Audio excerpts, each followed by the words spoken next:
Okay, guys. So again, it's just like the one above. We'll just do 1.00 grams of each reactant, and then we need to have I'll put a circle here for grams and a circle here for grams. So probably you hated balancing this. I kind of did. So it was not a fun one to balance. You can kind of see I started copying it over again, and wow, something goes here, right? But I want to kind of tell you that two things. One is one that I had to list things out below. I can do most of them in my head, but this one I had to list stuff out just to keep track of like those H's and O's especially.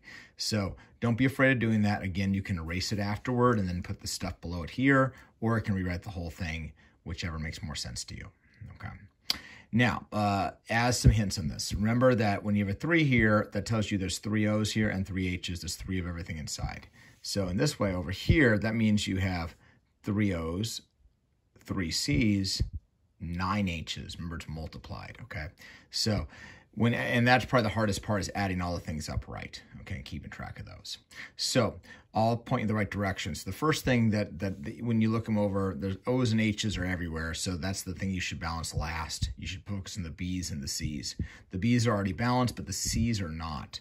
Notice here there's a 3 times this C, that's 3 C's. So, if you went ahead and put a 3 right there, that would balance your C's. So both your B's and C's are balanced now.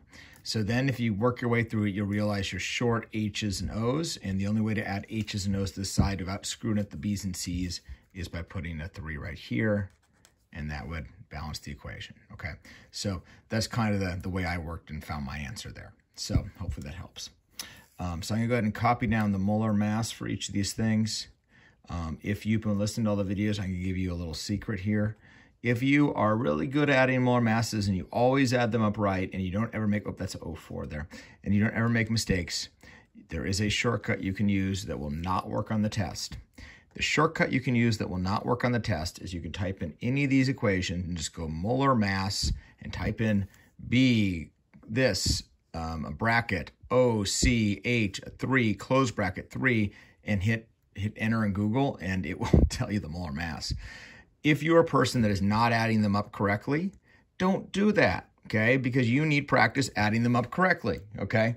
However, if you're a person that is always adding them up correctly and you want to chew your arm off to escape, on the daily work, you could obviously access that from Google as long as you don't forget how to get it on a test, okay? Because it's more about learning the skill than like me wasting your life. So hopefully you're watching the video and catch that tip. So anyway, that's what I did right here. So, but you need to know how to add them up because obviously you will not have Google on your test. So here we go. So the first thing we need to do is go from grams to moles. So the way we do that is we go 1 gram divided by the molar mass. So I'm going to go ahead and enter 1 divided by 61.84. And then it's going to give me a number here, which looks like 0.0162 moles. Okay, and then over here, I'll go 1 divided by 32.04. And that gives me 0.0312. So,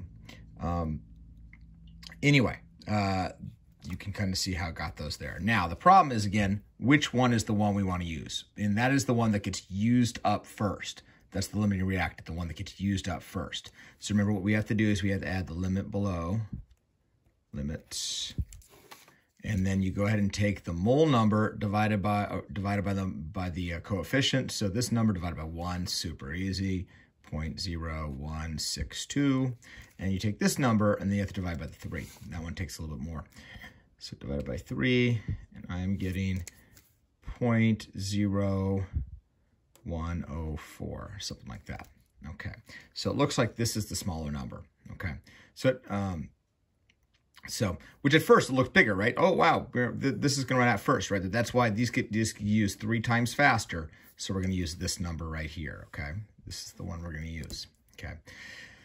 So now we need to go moles to moles. Now, first, the really easy one, right? If we're dividing by 3 and multiplying by 3, wow, it's going to be the same number. So notice for little tricks like that, okay? So I can just go ahead and copy the number over here, 0.0312, because I'm doing that same thing there.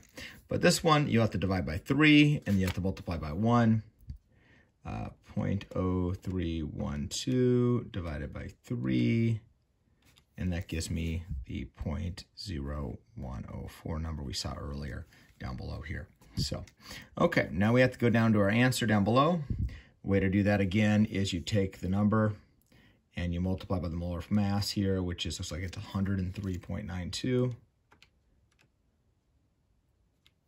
And it looks like I'm getting 1.008. Okay, over here is my answer. And I'm going to go take the 0.0312, and I'm going to go ahead and multiply times 18.02.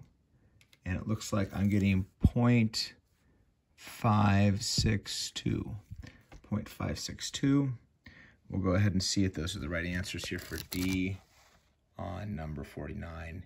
And it looks like they are. Okay, cool, that worked out. So